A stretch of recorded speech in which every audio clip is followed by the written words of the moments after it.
তা আমরা আলোচনায় যাবার আগে একটু দেখে নেব এই মুহূর্তের সর্বশেষ শিরোনামগুলো। স্বাধীনতার ৪৪ বছর পর প্রথমবারের মতো বিশ্বের মধ্যম আয়ের দেশের সারিতে জায়গা করে নিল বাংলাদেশ। মাইল ফলক হিসেবে দেখছেন বিশিষ্ট জনেরা।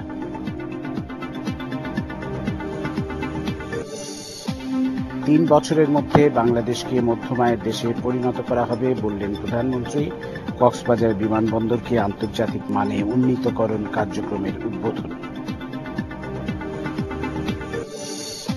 দেশের মানুষ ঘরে বাইরে কোথাও নিরাপদ নয়, ইফতার পার্টিতে বললেন বেগম জিয়া।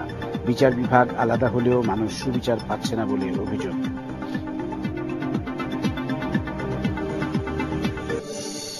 হরতাল অবরোধে নাশকতার ঘটনায় হতাহতের দায়ে কর্মসূচি ডাকা দলকেই নিতে হবে, মির্জা ফখরুলের জামিন শুনানিতে প্রধান বিচারপতি।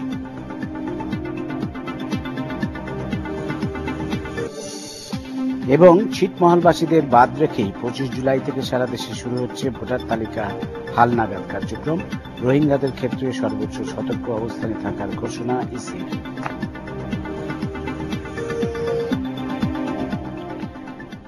আমাদের সাথে এই মুহূর্তে আরেকজন অতিথি যোগ দিয়েছেন, আমি পরিচয় করে দিচ্ছি। ডক্টর খন্দকার গোলাম মোয়াজ্জেম, সিনিয়র গবেষক, centre for policy dialogue, CPD. স্বাগত জানাচ্ছি আপনাদের। তো আজকে আমাদের আলোচনার বিষয়ে আপনাদের সবাই জানা, আমাদের জন্য অত্যন্ত আনন্দের সংবাদ আমি বলবো।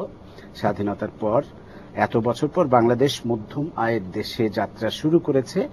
বলা হচ্ছে যে নিম্ন মধ্যম আয়ের দেশে সূচকে বাংলাদেশ প্রবেশ করেছে। তা আমি ডক্টর আহসান এইচ মনসুর আপনাকে দিয়ে শুরু করব। আপনি যদি আমাদের দর্শকদের জন্য একটু খুব সোজা করে বলেন যে কিভাবে, মানে কি প্রক্রিয়ায় এটা হলো আর কি। স্বাভাবিকভাবে বাংলাদেশের গত ১২-১৩ বছরের যে প্রবৃদ্ধির হার ৬% এবং তার একটু বেশি ছিল, এবং এটাই প্রধান কারণ। একই সাথে যুক্ত হয়েছে আরেকটা কারণ, সেটা হচ্ছে আমাদের জনসংখ্যার প্রবৃদ্ধিটাও কমে আসছে। ফলে মাথাপিছু আয় যখন ক্যালকুলেট করা হয় তখন সেই মাথাপিছু প্রবৃদ্ধিটা খুব বেশি হচ্ছে বাংলাদেশ তুলনামূলকভাবে অন্যান্য অনেক দেশের তুলনায়। সেটা একটা জিনিস। আরেকটা জিনিস খুব ভালোভাবে কাজ করেছে আমাদের পক্ষে, সেটা হচ্ছে আমাদের এক্সচেঞ্জ রেটটা মোটামুটিভাবে বেশ স্টেবল ছিল। এক্সচেঞ্জ স্টেবল হওয়াতে ডলার টার্মসে আমাদের আয়টা কিন্তু আরো বেশ ভালোভাবে বেড়েছে। এই তিনটা একসাথে হওয়ার কারণে এই প্রবৃদ্ধিটা বেশ জোরালো ভাবে আমরা গত ৫-৬ বছর ৭ বছরে দেখতে পাচ্ছি। যেমন একটা কথা বলি, আমরা ২০০৯ সালে আমরা $100 বিলিয়ন আমাদের জিডিপি $100 বিলিয়ন ক্রস করলো। আমরা এই বছর 200 বিলিয়ন ক্রস করতে যাচ্ছি।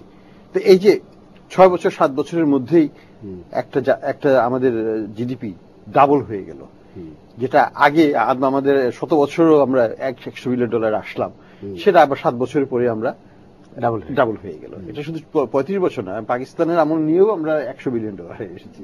কাজে এটা কিন্তু একটা উল্লেখযোগ্য দিক, এবং আমরা মনে করি যে এই ধারাটা যদি অব্যাহত রাখা যায় এবং সেই সাথে যদি আমরা প্রবৃদ্ধিটাকে আরেকটু গতিশীল করতে পারি, এক্সচেঞ্জ রেটটাকে স্টেবল রাখতে পারি, সেটা করতে হলে আমাদেরকে মূল্যস্ফীতিটাকে একটু কমিয়ে আনতে হবে, সামগ্রিক অর্থনীতিটাকে ভারসাম্যটাকে রাখতে হবে।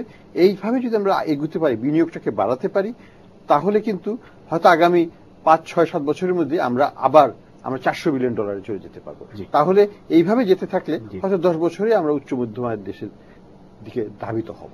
জি, অর্থাৎ আসলে বিশ্বব্যাংক যে ক্যালকুলেটটা করে যে মাথাপিছু আয় যদি $১,০৪৫ বেশি হয় কোন দেশের, ৩ বছর স্টেবল থাকতে হবে, মানে একটা বাড়ে বা না কমে। ক্যালকুলেট করার ওদের একটা সিস্টেম আছে, ওটা অ্যাটলাস মেথড বলে। সেখানে কিন্তু আমরা যেমন আমাদের হিসাবে কিন্তু বাংলাদেশকে আমরা বলছি যে তাদের যে $১,০৪৫, এটা কিন্তু আমরা ৩ বছর আগেই ক্রস করেছি, কিন্তু সেটা হচ্ছে আমাদের যখন লোকাল কারেন্সির হিসাবে আমরা নিচ্ছি, অর্থাৎ আমরা কিন্তু এখন বলি যে আমাদের কিন্তু $১,৩১৪ হচ্ছে আমাদের মাথাপিছু আয়, কিন্তু ওয়ার্ল্ড ব্যাংকের অ্যাটলাস মেথডের হিসাবে হচ্ছে $১,০৮০।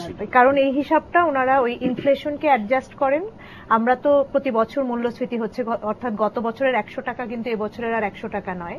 তো ওরা ওই মূল্যস্ফীতিটা অ্যাডজাস্ট করেন, এক্সচেঞ্জ রেটের একটা অ্যাভারেজ নেন, এই সব কিছু অ্যাডজাস্ট করে তারপর তারা বাংলাদেশের জন্য যে জাতীয় আয়টা বলেছেন, জিএনআইটা, সেটা হচ্ছে $১,০৮০। সুতরাং ওয়ার্ল্ড ব্যাংকের যে কাট অফ পয়েন্ট, যেটা হলে একটা দেশ নিম্ন আয়ের দেশ থেকে নিম্ন মধ্য আয়ের দেশে যায় সেটা হচ্ছে $1045, আর ওদের হিসাবে এই অ্যাটলাস মেথডের হিসাবে আমরা হচ্ছি $1080। তো আমাদের জন্য অর্জনটা গৌরবের, তবে মনে রাখতে হবে আমরা মার্জিনালি এটা ক্রস করেছে এবং এটা এখন ধরে রাখাটা খুব জরুরি, এবং এটাকে নিয়ে সামনে গিয়ে যেটা প্রধানমন্ত্রী বলেছেন যে 3 বছরের মধ্যে আমরা মধ্য আয়ের দেশে যেতে চাই, সেটা হচ্ছে উনি যেটা সম্ভবত বুঝিয়েছেন যে আমরা এই নিম্ন মধ্য আয়ের দেশ থেকে উচ্চ মধ্য আয়ের দেশের পথে সেখানে যেতে চাই, যেটা ক্রস করতে হলে কিন্তু আমাদের মাথা পিছু $4000 উপরে হতে হবে। সুতরাং এটা ডক্টর হাসান মনসুর যেটা বলছিলেন যেটা সম্ভব, হয়তো আমরা যদি ওই ক্রাইটেরিয়া গুলো ফুলফিল করতে পারি। জি, আমি ডক্টর মোয়াজ্জেম আপনার কাছে যাব যে এইটার ফলে একটা তো বাংলাদেশের ভাবমূর্তি বাড়লো, আন্তর্জাতিক বিশ্বে আমরা গর্ব করতে পারি বা একটা মর্যাদার আসন দিতে পেল, কিন্তু এছাড়া আর কি কি লাভ হলো আপনার কি মনে হয়? প্রথমত হলো যে দুই রকমই আছে, লাভও আছে আবার চ্যালেঞ্জও আছে। একটি হলো যে নিম্ন মধ্য আয়ের দেশে প্রবেশ করার ফলে আন্তর্জাতিক পর্যায়ে বাংলাদেশের যে একটি পরিচয় যে নিম্ন আয়ের দেশ, যে দেশগুলো, এই দেশগুলো সাধারণত ঝুঁকিপূর্ণ দেশ, বিভিন্নভাবে সেগুলোকে অন্যভাবে বিবেচনা করা হয়, সেই বিবেচনার ক্ষেত্র থেকে বাংলাদেশ কিছুটা উচ্চ পর্যায়ে উঠলো, ফলে ঝুঁকির বিবেচনায় বাংলাদেশ তুলনামূলকভাবে এখন কিছুটা উন্নতি লাভ করলো।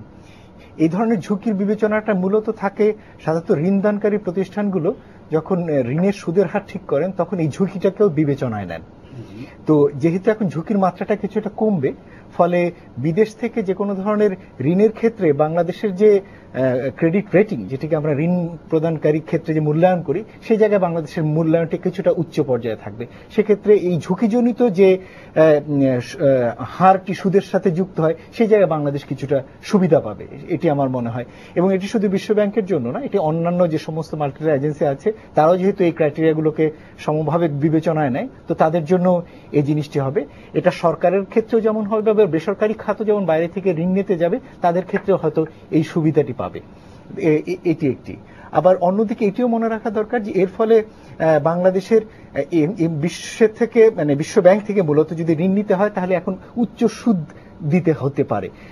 এখনই একেবারে আমরা যে ধরনের গ্রেস, যে ধরনের সুবিধাজনক শর্তে ঋণ পেতাম সেটা এখনই বন্ধ হয়ে যাচ্ছে না, কিন্তু ধীরে ধীরে বাংলাদেশকে আর একটু উচ্চ সুদে ঋণের যে ক্যাটাগরিগুলো IDA 1 এবং IDA 2, বাংলাদেশ তো যেটা বলা হচ্ছে যে স্বল্পোন্নত দেশের তালিকায় এখনো আছে, সেই সুবিধাটা পাবে। জি, সেটা আমি ওইটা একটু আলোচনা করছি।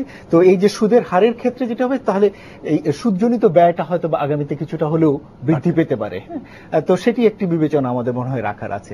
আরেকটি বিষয় আমাদের একেবারে ভিন্ন আরেকটি প্রেক্ষাপট রয়েছে এই গ্রাজুয়েশন প্রসেসে, সেটি হলো জাতিসংঘের একটি আলাদা মূল্যায়ন রয়েছে দেশগুলোর ক্ষেত্রে, যেখানে বাংলাদেশ এখনো স্বল্পোন্নত দেশ হিসেবে বিবেচিত হচ্ছে।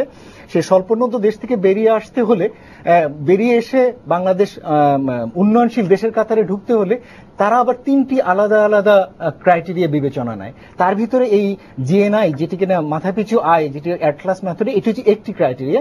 বাকি আরো 2টো ক্রাইটেরিয়া আছে, একটি হলো অর্থনৈতিক ভঙ্গুরতার সূচক আর একটি হলো মানব সম্পদ সূচক। এই 3টি ক্রাইটেরিয়ার ভিতরে 2টো যদি পূরণ করা যায় তাহলে বাংলাদেশ স্বল্পোন্নত দেশ থেকে বেরিয়ে আসতে পারবে।